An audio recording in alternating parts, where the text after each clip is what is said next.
नमस्ते दोस्तों, आप सबका स्वागत है आपके अपने चैनल @techjcrc पे। आज हम एक ऐसा सवाल उठाने जा रहे हैं जो हर भारतीय के मन में है। अगर अमेरिका किसी देश के राष्ट्रपति को उसके घर से उठाकर ले जा सकता है, तो भारत पाकिस्तान से हाफिज सईद को क्यों नहीं उठा लाता?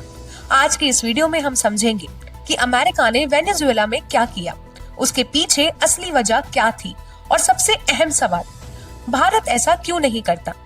अमेरिका ने वेनेजुएला में क्या किया? अमेरिका की एलीट फोर्स ने वेनेजुएला में एक ऐसा ऑपरेशन किया जो पूरी दुनिया में चर्चा का विषय बन गया। वेनेजुएला के राष्ट्रपति और उनकी पत्नी को उनके ही घर से हिरासत में लिया गया और अमेरिका ले जाया गया। पूरी कार्रवाई बेहद तेज, बेहद गोपनीय और 1 घंटे से भी कम समय में पूरी हुई। अमेरिका ने दावा किया कि वेनेजुएला के रास्ते अमेरिका से ड्रग की सप्लाई हो रही थी और राष्ट्रपति मुडेरो ड्रग कंट्रोल पर लगाम लगाने में असमर्थ थे। लेकिन सवाल ये है कि क्या अमेरिका सिर्फ ड्रग्स के लिए इतना बड़ा सैन्य कदम उठाएगा? वेनेजुएला का सीधा आरोप है कि अमेरिका की नजर उनके नेचुरल रिसोर्सेज, खास तौर पर ऑयल यानी कि तेल पर थी, और आंकड़े यही कहते हैं कि वेनेजुएला के पास लगभग 303 अरब बैरल कच्चा तेल है और वेनेजुएला दुनिया का सबसे बड़ा तेल भंडार कहा जाता है। तुलना करें तो अमेरिका के मुकाबले 5 गुना ज्यादा तेल वेनेजुएला के पास है। अमेरिकी राष्ट्रपति डोनाल्ड ट्रंप ने खुद इस ऑपरेशन के बाद कहा, अब अमेरिकी कंपनियां वेनेजुएला के तेल इंडस्ट्री में बड़ी भूमिका निभाएंगी। यानी ड्रग सिर्फ एक बहाना था, तेल असली वजह थी। मुडेरो की गिरफ्तारी के बाद वेनेजुएला का प्रशासन अब कमजोर पड़ा है, अमेरिकी प्रभाव और ज्यादा बढ़ गया है और आने वाली सरकारों को अमेरिकी हितों के अनुसार ही अब चलना होगा। इससे अमेरिका को तेल उत्पादन, तेल सप्लाई और वैश्विक कीमतों पर नियंत्रण सब कुछ मिल गया है। अब सवाल आता है कि इस पूरी घटना से भारत पर क्या असर पड़ सकता है।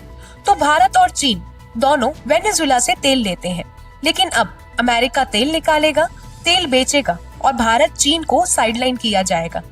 नतीजा, भारत को फिर से महंगे गल्फ ऑयल पर निर्भर रहना होगा।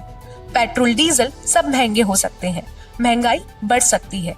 विशेषज्ञ मानते हैं कि 3 से 6 महीने में भारत में तेल की कीमत पर असर दिखेगा। अब आते हैं उस सवाल पर जो हर भारतीय पूछता है, अगर अमेरिका मुडेरो को उठा सकता है, तो भारत पाकिस्तान से हाफिज सईद को क्यों नहीं उठा सकता? जवाब भावनाओं में नहीं, बल्कि भारत की रणनीति में छिपा है। अमेरिका यूनिलेटरल एक्शन लेता है, अंतरराष्ट्रीय कानून को अक्सर नजरअंदाज करता है, ग्लोबल पावर होने का बहुत बड़ा फायदा उठाता है। लेकिन भारत अंतरराष्ट्रीय कानून का पालन करता है, लोकतांत्रिक मूल्यों में विश्वास रखता है, लॉन्ग टर्म स्टेबिलिटी को प्राथमिकता देता है।